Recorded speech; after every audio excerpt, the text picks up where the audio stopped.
ulama-ulama Indonesia ini mengakui Ba'alawi.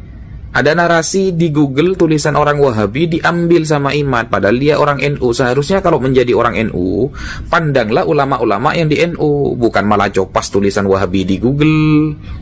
Sekarang keluar-keluar tes DNA yang dipercaya dari perkataan Sugeng, yang dari wajahnya saja kayak jarang sholat Sugeng itu.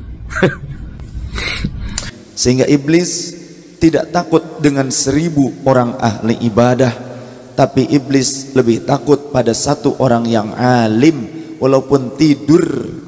Orang yang senang ibadah tapi tidak berilmu mudah sekali dibelokkan oleh iblis, mudah ditipu oleh iblis. Dari wajahnya itu sudah menunjukkan jarang sholat kayaknya dia. Dari wajahnya itu sudah menunjukkan jarang sholat kayaknya dia. Masa orang-orang kayak gitu mau membahas nasab yang suci? Sehingga di Bahasul Masail NU diputuskan bahwa tes DNA itu menjadi salah satu solusi problematika umat di dalam menentukan tentang salasilah nasab. Makanya dari sini kita bisa menggunakan hukum fikih produksi NU tahun 2004 bahwa tes DNA itu tidak bisa dipakai menetapkan nasab, tapi bisa dipakai membatalkan nasab. Jadi jika berani menyatakan bahwa di darahku, di diriku mengalir darahnya Rasulullah, tapi kenapa nggak berani tes DNA? Kan simpel. Di tubuh Anda mengalir darah Rasulullah, ya. Di dalam tubuh saya mengalir darah Rasulullah. Kenapa? Iri. Iri. Nggak punya uang, ada yang mau danain. Jadi siapa yang mendakwakan, maka dia harus membuktikan. Kan di dalam kaidah hukum pidana juga seperti itu. Jadi orang-orang sebagian yang tidak terpelajar kemudian percaya bahwa tes DNA bisa menvalidasi nasab orang, itu hanya karena kebohongan yang berulang-ulang yang disampaikan oleh media sosial. Dari Anote baru ke Y Adam. Nah, ini Y Adam. Jadi berapa nih umurnya Anote? Anggap aja itu Y Adam itu ayahnya. 235.900 tahun yang lalu. Makanya kalau Wahabi bilang nggak bisa nasab panjang, goblok itu anak. Makanya kalau Wahabi bilang nggak bisa nasab panjang, goblok itu anak. Lah dia nggak ngerti kok. Orang nggak bisa baca ini bukan nggak bisa baca, nggak mau baca, itu kafir data itu. Data udah disediakan Allah, nggak mau dibaca. Nggak bisa kok, bagaimana? Seluruh ulama ahli fatwa di dunia sepakat mengharamkan menetapkan nasab seseorang menggunakan tes DNA. Sepakat nih. Orang nggak ngaku cucu Nabi apa sulitnya? Toh saya bukan cucu siapa-siapa yang dapat dokter, nggak ditanya nasabmu apa. Wah, istri saya nerima saya jadi suami juga nggak tanya kamu keturunan Rasulullah bukan? Nggak nanya. Katanya Said di Nusantara semuanya udah tes DNA dan hasilnya J1, Gus. Jangankan J1, Mas Eding. Z1 pun akan kita terima. C1 pun akan kita terima selagi benar-benar dikonfirmasi oleh para ulama dan orang-orang yang pakar di bidangnya. Ya, sebenarnya nggak usah susah-susah apakah sambung ke Imam Husain atau enggak. Yang Ubaidilah yang mana aja mereka nggak bisa jawab. Grup Ubaidilah itu yang mana? Yang G kah? Yang J1 kah? J2?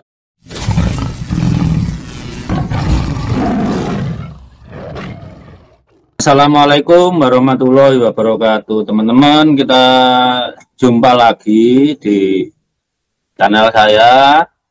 Hari ini kita mendapat pahlawan baru dan saya angkat juga sebagai saudara gitu ya.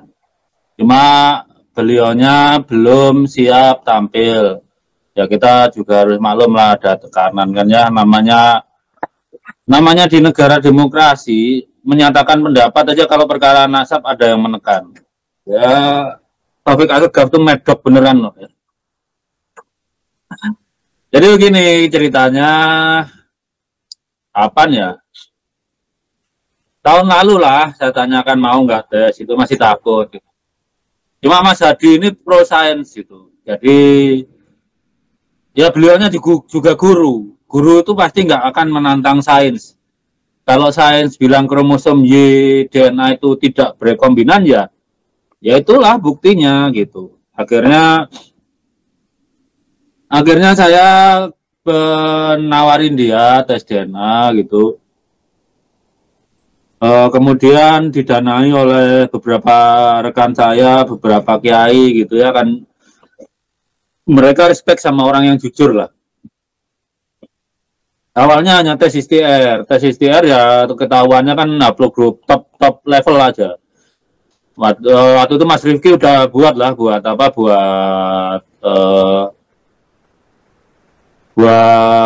vlognya sendiri untuk Mas Hadi ini. Ketika itu pakai 37 marker, itu ketemu game 201, kemudian ada pendanaan lagi, akhirnya Big J.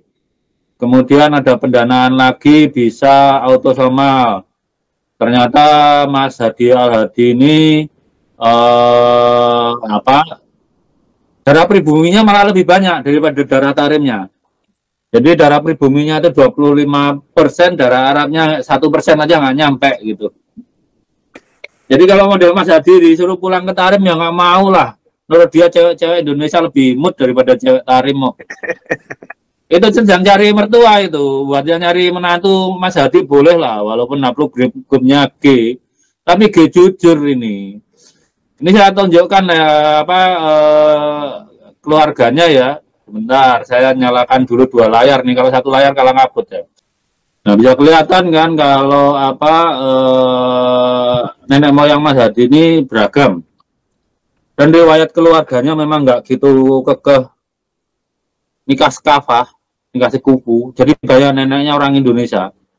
Jadi kalau Mas Hadi ngaku Indonesia asli ya bener. Orang butuhnya Asianya udah 52% kok. Indonesianya itu 10%, punya nenek moyang dari Filipina juga 11%, dan di selatan garis Walase sekitar Sulawesi itu ada 3%-an gitu ya.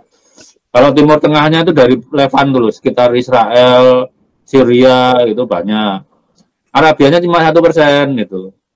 Terus apa blue grupnya? Nah, blue grupnya adalah, nah kalian lihat yang new ini. Ini adalah Mas Lutfi. Ada sepupunya dari Indonesia, nggak tahu namanya, Mas Lutfi. Mas Hadi dari Indonesia ini ada. Jadi yang di bawah GY 32613, yang IDN ini adalah Balawi, nggak ikut family tree, tapi nggak ikut family project, dia listing di Full. Kalau listing di Full itu keuntungannya ya modal uploadannya bisa sampai 800-an tuh. Tapi nggak spesifik dia, makanya kalau di Full itu modalnya yang ditulis, bukan personalnya gitu. Kalau personal berarti paling banyak kalau 111 marker itu maksimal genetic distance-nya itu 10 di antara 2, 10 bagi 2 berarti 5 kan gitu. Nah ini seperti kita lihat kan Yaman, Qatar, sepupunya semua ini. Yang Indonesia ini Balawi semua ini. Balawi semua.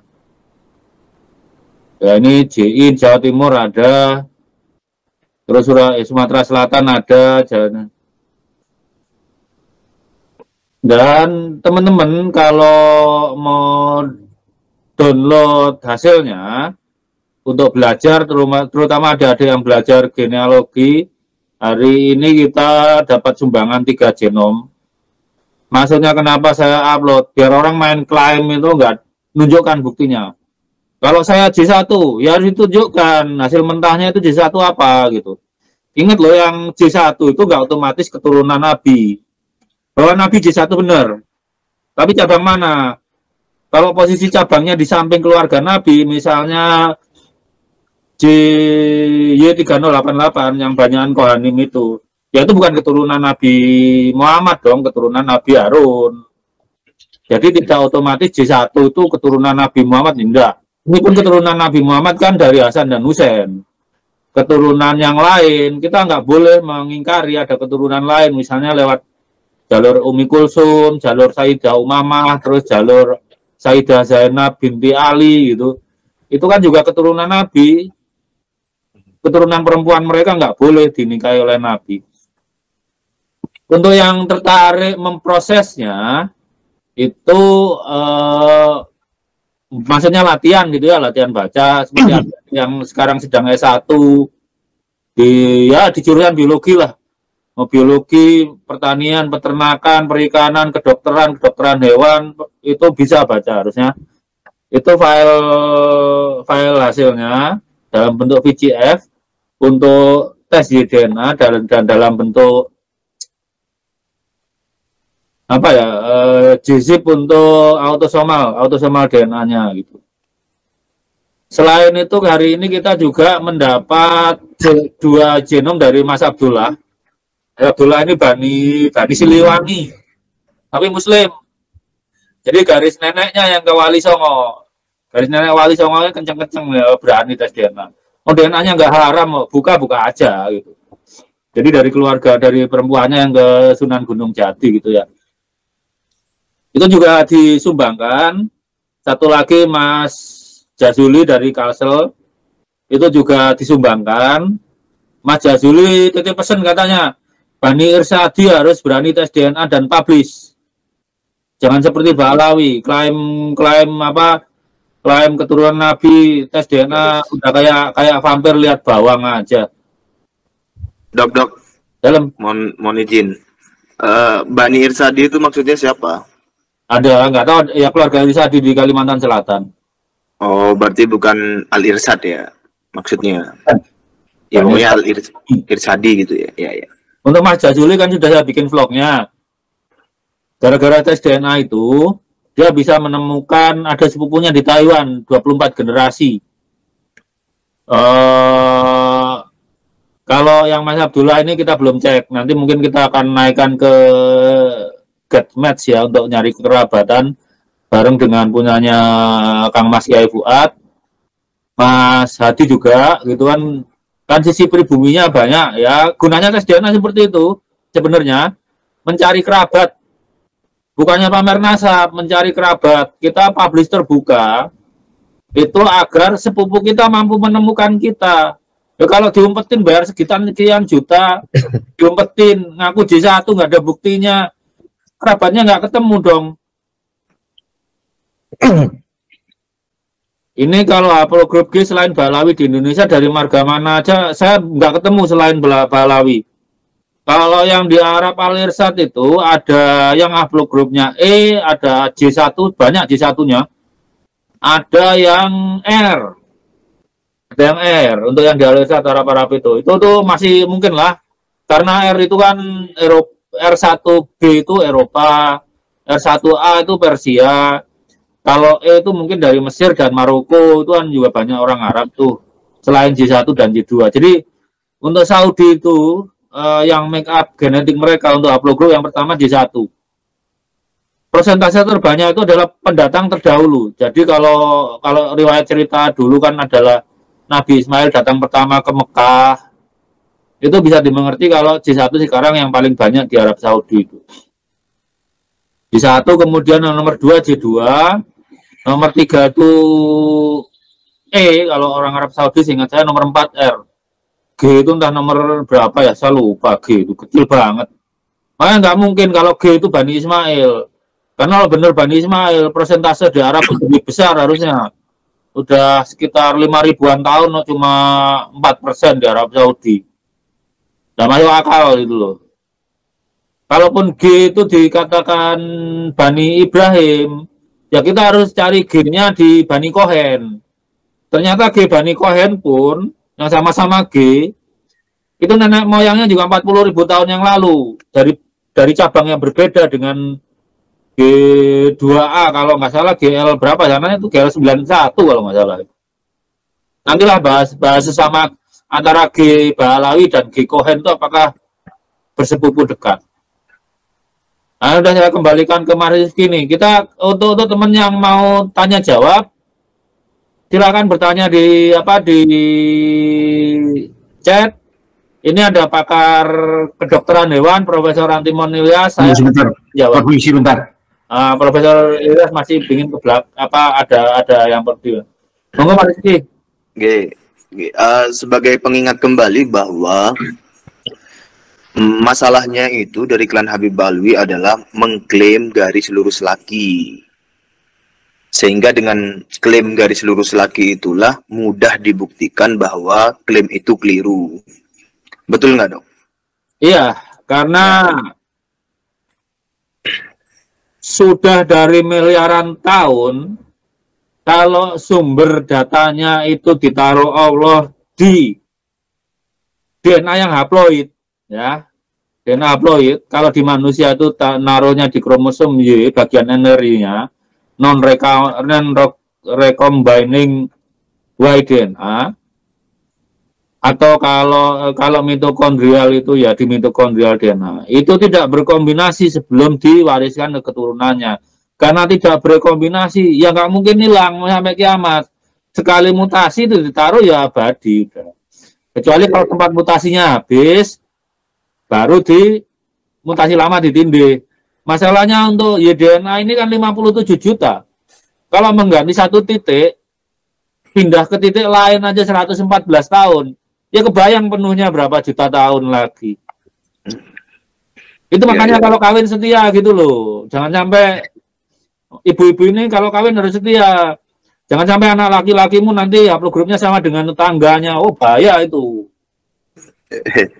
Nah, klaim itulah yang dijadikan pembenar oleh klan Habib Alwi sekaligus sebagai senjata membatalkan atau meragukan jalur nasab dari pihak lain selain klan Habib Alwi.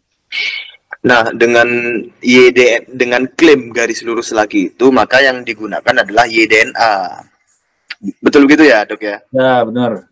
Nah, karena klaim itulah maka yang dicek adalah YDNA-nya untuk menguji klaim tersebut. Andai tidak ada klaim itu, maka ya bisa jadi jalur ibu, jalur parental ataupun jadi jalur ayah, itu bisa bervariasi begitu. Nah, klaim itulah yang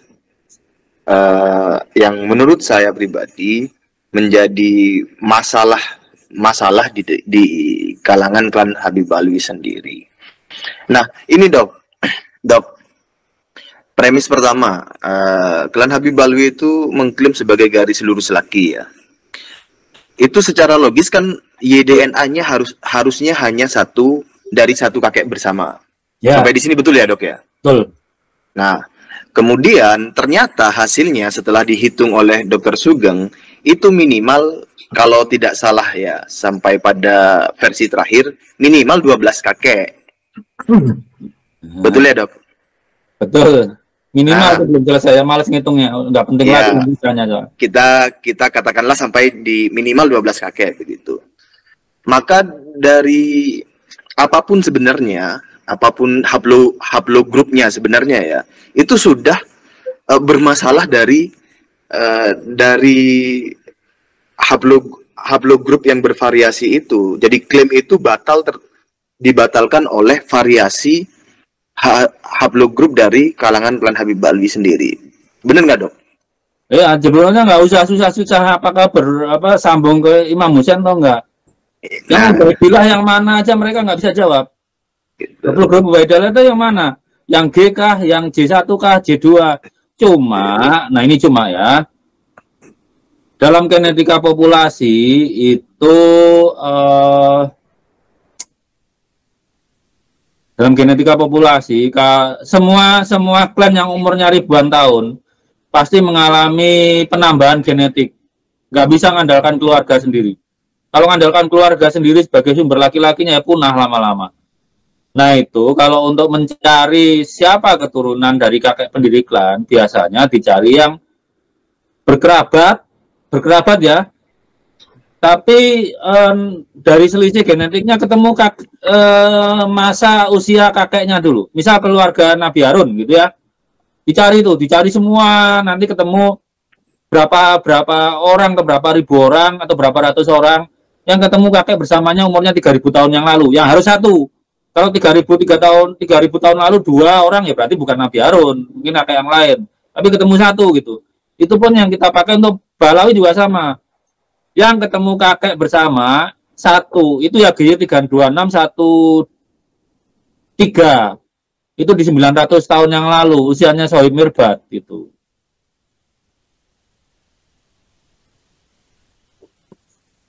Ini jawabin aja biar Profesor Antimon yang jawab, yang tanya Mas Lutfi ke Profesor Antimon ya, Mas Lutfi yang nanya. Tunggu sebentar Mas Sugeng. Saya pernah lihat hasil tes keturunan Wali Songo ada yang J1. Apa sampean udah dengar? Dengar, saya prinsipnya gini, Prof. Kalau nggak dikasih data mentahnya ke saya nggak percaya. Itu aja. Oke. Kirim aja datanya. Oke. Seperti ini kita sumbangkan apa hasil tes. Ya. Itu kita sumbangkan untuk ilmu sekaligus bukti bahwa kita nggak ngeklaim. Iya. Nah, Bani Wali Songo, ya terserah saya diakui atau enggak sebagai Bani Wali Songo, terserah. Kalau dari Wali Songo saya dari nenek, jadi nggak bingung tes DNA saya. Iya. Kalau belain nasab Wali Songo, belailah dengan ilmu, dengan kejujuran. Kalau bilangnya oh ya klaim oh, upload oh. Kalau klaimnya J1, upload J1.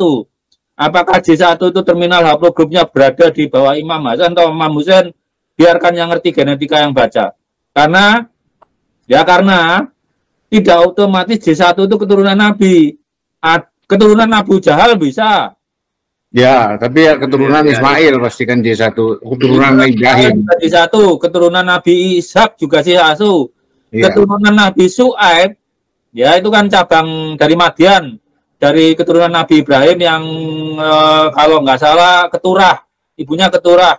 Itu juga pasti J1. Ibunya beda-beda, tapi karena bapaknya sama, ya otomatis J1. Mas Lutfi, silakan Mas Lutfi.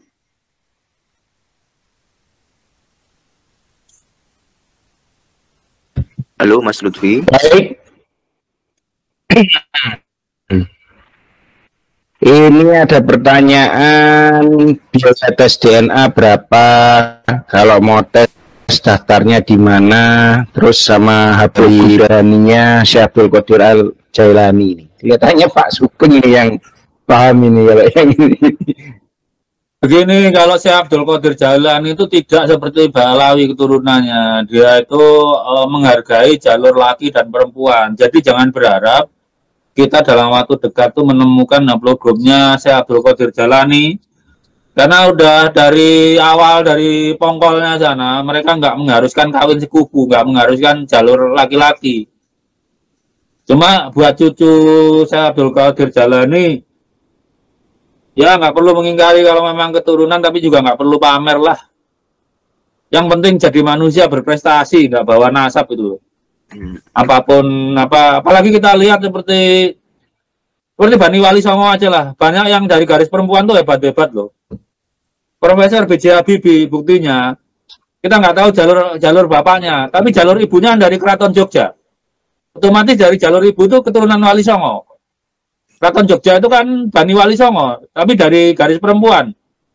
Bisa sepinter itu gitu loh. Bisa sepinter itu.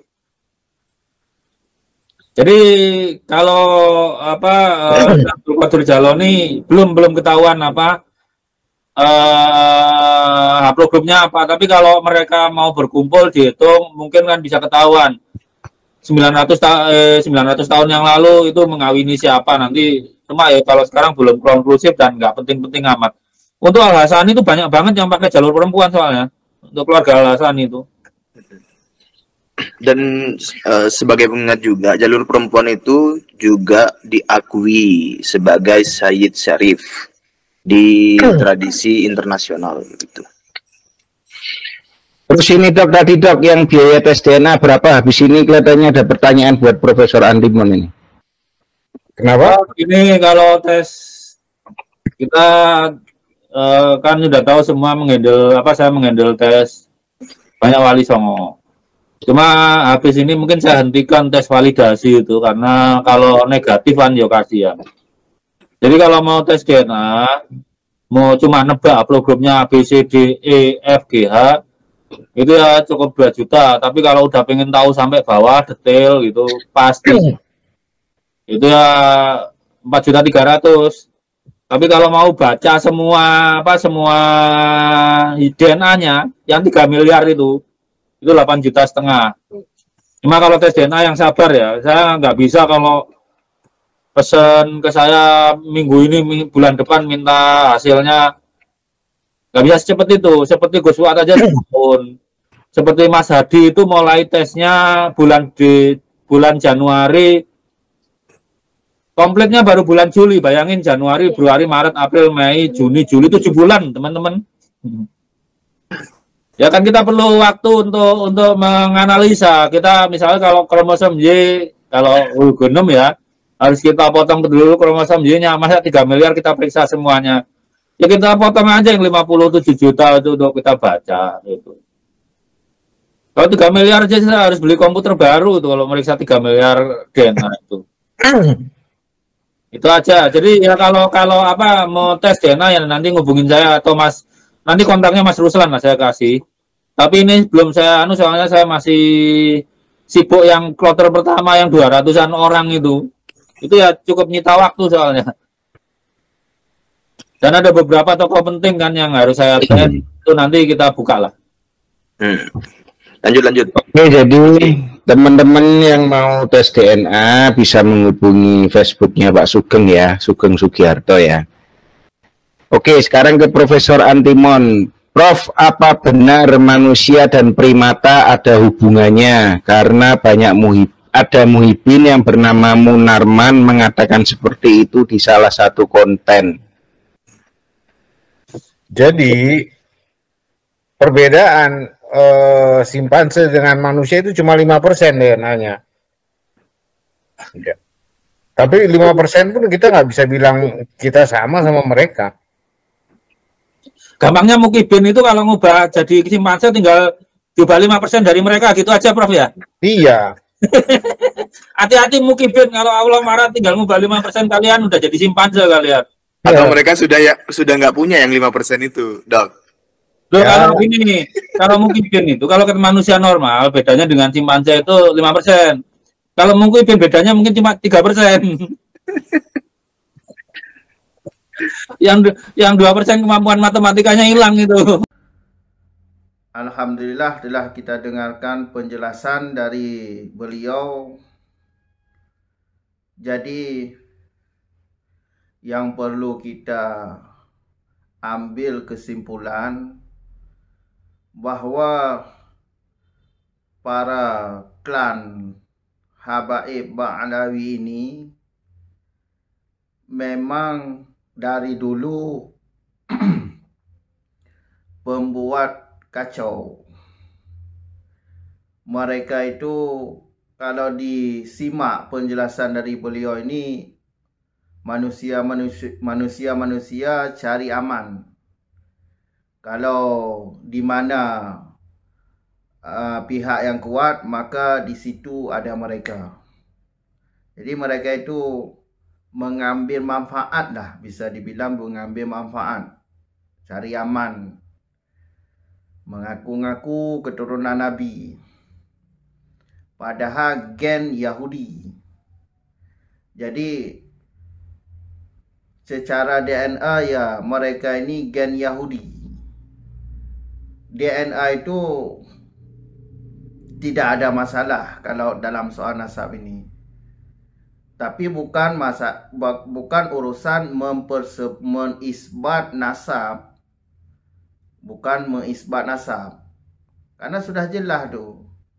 NU sudah berfatwa pada tahun 2004 bahwa kalau untuk membatalkan nasab tidak ada masalah. Dan DNA, ilmu DNA ini perlu sangat dibutuhkan untuk melacak siapa mereka ini. Karena mudah sekali orang-orang mengaku-ngaku keturunan Nabi kalau tidak ada bukti. Mudah sekali. Harus ada bukti kalau mengaku keturunan Nabi, harus ada bukti. Bukti secara ilmu nasab, sejarah, dan ilmu DNA untuk melacak siapa. Jadi dengan ada DNA ini, mereka itu terbukti bukan keturunan Nabi. Karena untuk menjadi keturunan Nabi, ya pertama harus lewat syarat-syaratnya dulu. Ya DNA-nya, DNA Arab. Karena Nabi kan orang Arab. Bukan orang Yaman, orang Arab. Jadi sangat licik mereka ini, Ya banyak orang-orang kita tu ketipu karena sorban dan jubah. Kelihatan alim ulama padahal bukan. Contoh Ketua RA Taufik Assegaf. Dia mengaku sendiri tidak pernah mondok. Hukum makruh aja salah menyebutkan dia. Definisi hukum makruh salah. Kan ada video yang beredar. Jadi mereka ini tak pernah mondok seperti kita. Mondoknya mondok sekedar aja. Habis itu dakwah. Jadi dipromosi di atas mimbar-mimbar. Pakai sorban, jubah, jadi kelihatan alim. Itulah kita manusia yang awam, ketipu dengan pakaian, tertipu dengan jubah. Tertipu dengan jubah. Fanatik buta. Janganlah fanatik buta, cari pengetahuan. Mereka itu arogan. Pakai kekerasan. Buktinya sudah ada. Jangan ditanya lagi, banyak jejak-jejak digital mereka itu. Cukup sekian dulu. Sampai jumpa di video selanjutnya. Akhir kata, Assalamualaikum warahmatullahi wabarakatuh.